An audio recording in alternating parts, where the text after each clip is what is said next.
You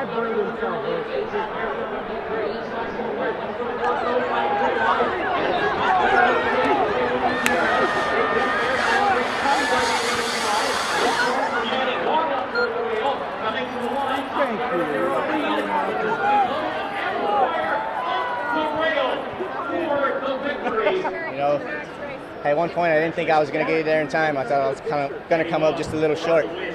But the last 50 yards, you know, I think they came back a little bit to me, but my horse was still running and was able to get home first. How did the rail open for you?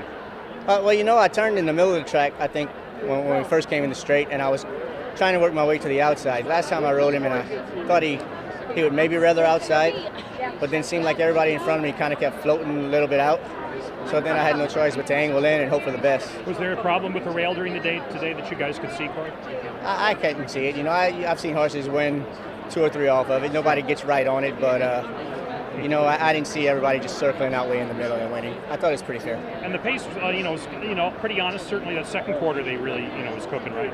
Right. You know, when the 5 horse got left a little bit, I got worried because I thought he'd be up there, and I thought everybody would have a target on his back, and I'd get a fast pace. You know, and then when I seen he broke a step slow, I said, the pace might not be as quick now, but I still had to ride my horse, you know, and I couldn't try to change his tactics, and instead it worked out.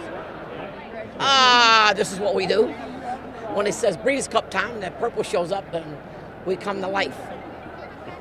What's the difference between this race and his last race? Besides, last race, I mean, if he don't get checked on the rail, he's going to be in that photo finish with the other 3 horses. The horse is doing great. His last race showed that he was coming back to form. He got a big buyer number. He was very happy, training great, so I was happy with him today. And the race came up okay, you know, it wasn't crazy. Asmussen wasn't in there, a couple horses wasn't in there, and it looked like a race that we could possibly win, and we did. When the purple shows up, it's good to have depth. You've got the reigning Breeders' Cup champion sprinter in your barn, but he's not in the race today, but you come back and win it anyways with yes, Manny well, Wah. We've been fortunate enough to have some good horses and some good owners and some good help that get us there and help us along the way. So we're very happy to win it for Susan, Shane, and the whole crew, and the farm, and Miss Debbie over there. It's a big crew over there. They just got a new big farm, and to win for them, and it's a great thing. What did you think when Corey had the angle to the rail there in the stretch? When I was watching him, I had him really good, and I kind of lost him a little bit. And the next thing I know, the guy's howling at Manny Wah.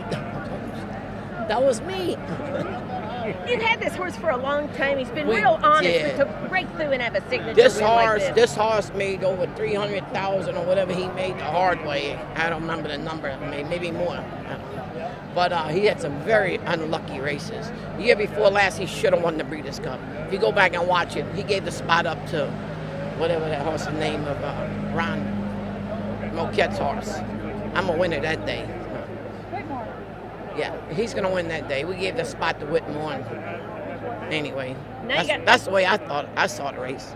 Now you've got a free roll back here at Keeneland. We do. We're very fortunate and very happy to be here at Keeneland. We got another shot on Sunday, and hopefully we'll be here twice. It ran great, Paco just said he just slipped up inside of him real quick, Paco's sharp, but it just happened. So he beat us fair and square. The speed was was holding up today until this race. Look, it's a good horse. These are good horses, man. We just got outrun, so I'm proud of my horse. Look, he's not into the spit box, but would you entertain the Breeders' Cup? Why not?